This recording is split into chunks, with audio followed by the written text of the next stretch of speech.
நிசி பாப்பாவோட second birthday cake cutting பார்க்கலாமா?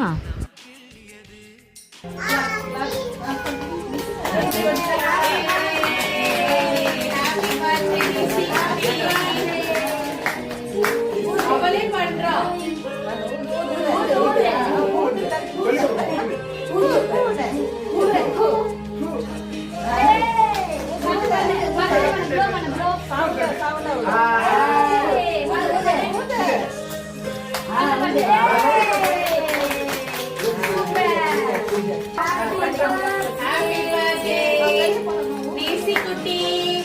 2 years completed successfully.